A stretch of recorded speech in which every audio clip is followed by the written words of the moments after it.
오늘 우리에게 주시는 하나님의 말씀은 시편 59편 1절에서 13절까지 말씀입니다. 이 시의 제목을 읽습니다.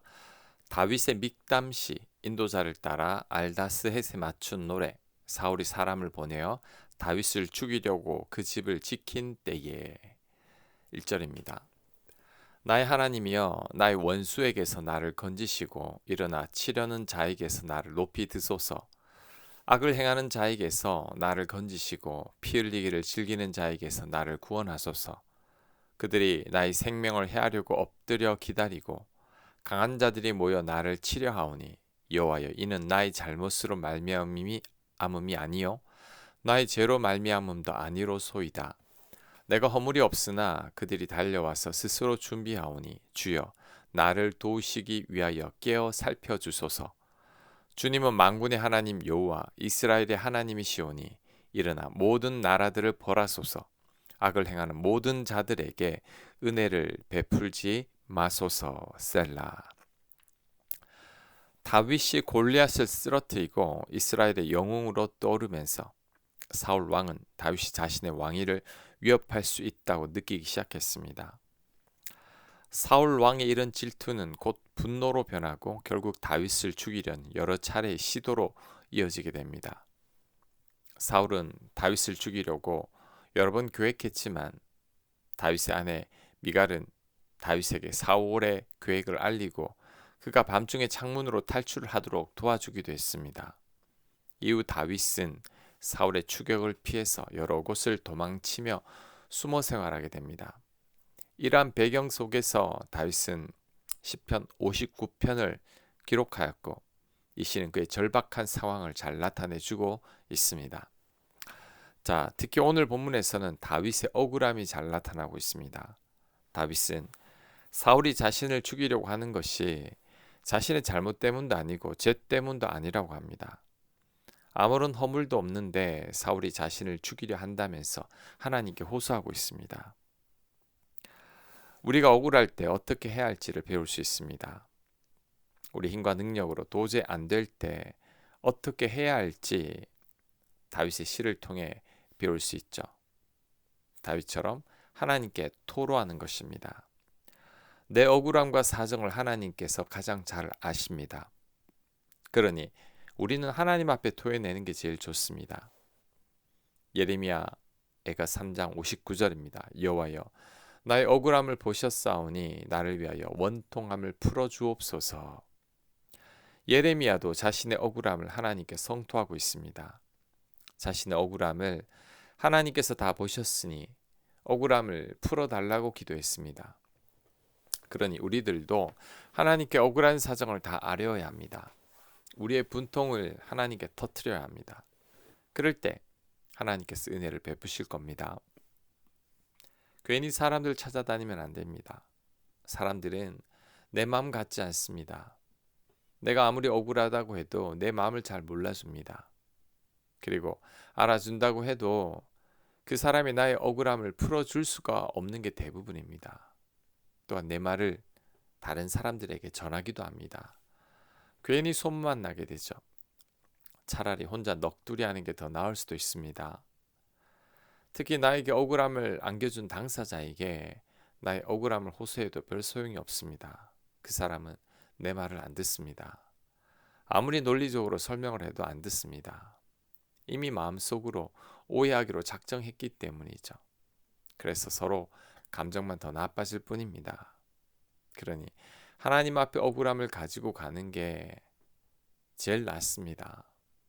나의 상황을 하나님께서 제일 잘 아시니 하나님께 말씀드리는 게 제일 좋습니다. 비밀이 보장되고 가장 확실하게 내 억울함을 풀어주실 것입니다. 자, 그것이 9절 이하에 또 잘 나타나죠. 9절입니다. 하나님은 나의 요새이시니 그의 힘으로 말미암아 내가 주를 바라리이다. 나의 하나님이 그의 인자심으로 나를 영접하시며 하나님이 나의 원수가 보응받는 것을 내가 보게 하시리이다. 아멘. 하나님이 나의 요새라고 하는데 가장 좋은 피난처가 된다는 거죠. 인자하심으로 나를 영접하신다고 합니다. 나를 억울하게 한 원수들이 보응받는 것을 다윗이 볼 수 있게 해 주신다는 거죠. 그러니 우리들은 억울한 문제를 가지고 하나님 앞에 나아가야 합니다. 하나님께 억울함을 호소하고 기도해야 합니다. 하나님께서 내 억울함을 풀어주실 때까지 하나님께 매달려야 합니다. 끈질기게 구해야 합니다. 예수님께서 말씀하신 과부와 재판관 비유를 생각해야 합니다. 가난한 과부가 불의한 재판관에게 매일 찾아가서 자신의 원한을 풀어달라고 합니다. 이 과부도 억울한 사정이 있는 것 같은데 자신의 힘으로는 도저히 풀 수가 없으니 재판장을 찾아가서 귀찮게 간청하는 거죠. 날마다 찾아가서 간청하니 악한 재판장이라고 할지라도 이 가난한 과부에게 질려버렸습니다. 그래서 과부의 원한을 풀어주었다고 합니다. 예수님께서 그 후 하신 말씀이 악한 재판관도 과부가 끈질기게 요청하니 과부의 청을 들어주었는데 왜 선하신 하나님께서 우리들의 기도를 들어주시지 않겠느냐는 것입니다. 우리가 간절히 기도하고 끈질기게 기도할 때 하나님께서 우리의 억울함을 풀어주신다는 거죠. 그러니 우리들은 하나님과 승부를 봐야 합니다. 하나님께만 매달려야 합니다. 그럴 때 하나님께서 은혜를 베풀어 주실 것입니다. 11절 그들을 죽이지 마옵소서 나의 백성이 잊을까 하나이다. 우리 방패 되신 주여 주의 능력으로 그들을 흩으시고 낮추소서. 그들의 입술의 말은 곧 그들의 입의 죄라. 그들이 말하는 저주와 거짓말로 말미암아 그들이 그 교만한 중에서 사로잡히게 하소서. 진노하심으로 소멸하시되 없어지기까지 소멸하사 하나님이 야곱 중에서 다스리심을 땅끝까지 알게 하소서. 셀라. 자, 11절에 이해가 잘 되지 않은 구절이 있습니다. 악인들을 심판해 달라고 요청하는데 그들을 죽이지는 말라고 합니다. 왜 그럴까요? 왜 죽이지 말라고 하는 걸까요? 자, 이어지는 구절을 보면 나의 백성이 잊을까봐 바로 죽이지 말라는 거죠. 어떻게 보면 더 잔인한 요청 같습니다. 죽으면 다 잊어버리게 되니 서서히 망하고 낮아져서 모든 이들이 이들의 멸망을 보게 해달라는 거죠. 그래서 악인들을 하나님께서 보응하신다는 것을 모두가 다 알게 해달라는 겁니다. 다윗의 의도는 악인들이 점차적으로 멸망함으로써 그들의 행위가 얼마나 허무하고 결과적으로 파멸을 가져오는지를 모두가 목격하게 하려는 것이죠. 이는 모두에게 경고를 주려는 것입니다. 악행의 결과를 명확히 보여주어서 다른 이들이 같은 길을 걷지 않도록 경고하는 거죠. 하나님께서 악인들을 바로 심판하지 않는 것도 같은 이유라고 할 수 있습니다. 바로 심판해버리면 사람들이 잘 모를 수 있습니다. 또한 쉽게 잊어버리기도 합니다. 하지만 악인들이 서서히 몰락하여 갈 때 그들을 보고 모든 이들이 하나님의 손길을 보는 거죠. 그 좋은 예가 에스더서의 하만입니다.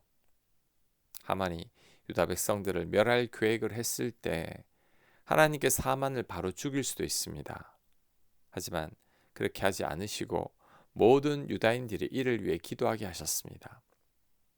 그리고 그 기도에 응답하셔서 하만을 서서히 몰락시켜 가셨습니다. 결국 하만은 죽게 되고 모든 유다 백성들을 하나님의 손길을 경험하게 됩니다. 악인들이 결국은 망하게 된다는 것을 모두가 목도하게 된 거죠.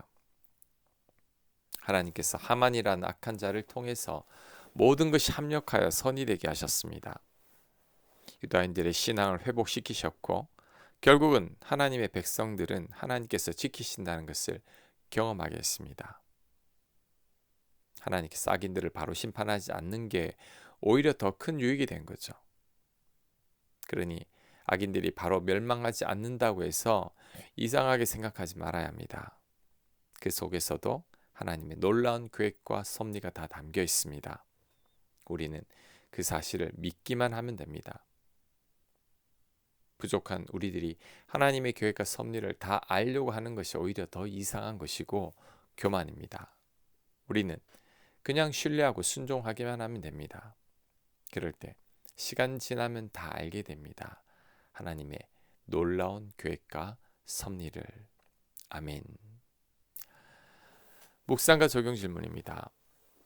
억울할 때 나는 어떻게 했었는지 다윗과 비교해서 한번 생각해 보시기 바랍니다. 지금 어떤 억울한 일이 있습니까? 그것을 하나님께 다 아뢰시기 바랍니다. 기도합니다. 하나님, 나의 사정을 누구보다 잘 아시오니 나의 억울함도 가장 잘 아시오니 하나님께서 나의 억울함과 원통함을 풀어주옵소서. 예수님 이름으로 기도합니다. 아멘.